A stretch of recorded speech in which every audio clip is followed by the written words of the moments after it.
Hey Steno peeps, Jen back with a brand new dictation. Today we're going to do a literary and it's going to be a spooky story in light of the season of Halloween. So set your speed controller and let's get started. The October air had an edge to it, crisp with the scent of leaves slowly turning brittle underfoot. A silvered moon hung low in the sky, casting long shadows across the old town. Little flickers of light dotted the cobbled streets, jack-o'-lanterns with wide, toothy grins, their candles sputtering in the cool breeze. Up the hill, at the edge of the woods, stood the Holloway house. It had been abandoned for years, but tonight its windows flickered with a strange light, as though the house itself had awoken, ready for mischief. No one ever ventured near the Holloway house. The stories kept them away, stories of the family who vanished without a trace, leaving their home cold and still.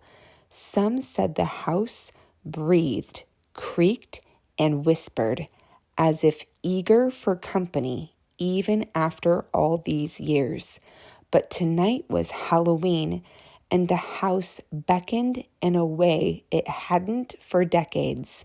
3 figures approached, their silhouettes small against the looming structure. Grace, Max, and Eli, best friends, bound by childhood dares and a shared thirst for adventure. Grace tugged her scarf tighter, her breath coming out in white puffs as they stood at the gate looking up at the crumbling mansion. "Are we really doing this?" Eli asked, his voice a tight whisper. "We said we would," Max replied, though his hands trembled as he gripped his flashlight. "Just for a look inside." Grace said nothing. Her gaze was fixed on the highest window, where she thought she saw a shadow flit by, too quick to be real, too slow to dismiss as a trick of the eye. They pushed the rusted gate open with a loud groan, stepping onto the overgrown path that led to the front door. The porch creaked beneath their weight as Max pressed his hand against the door, its wood swollen and warped with age.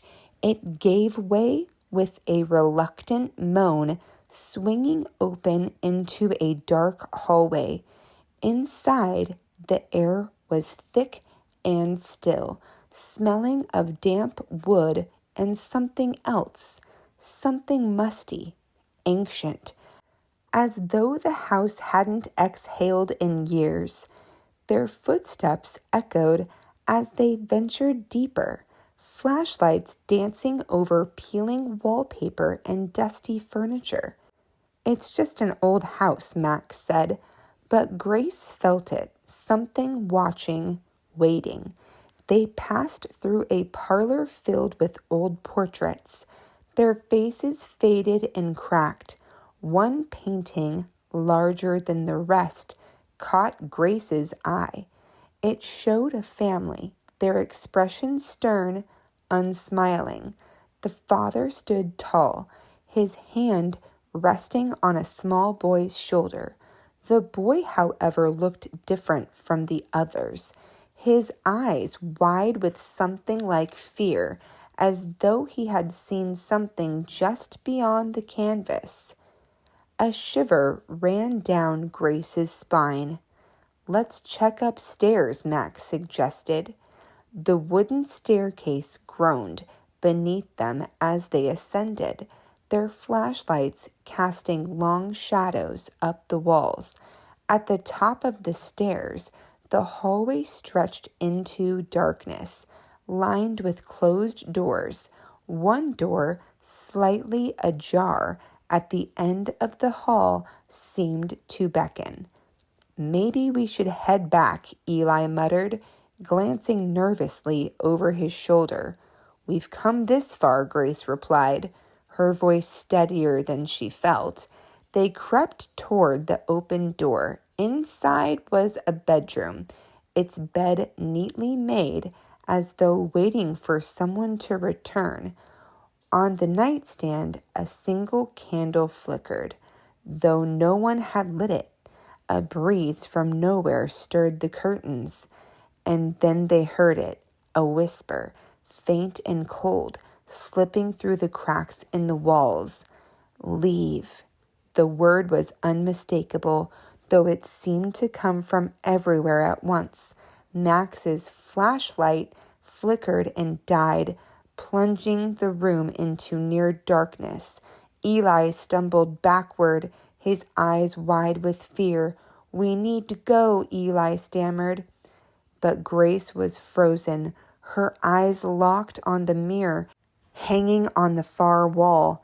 In its surface, she saw them, the family from the portrait standing behind them, their faces pale and twisted, their eyes hollow and black.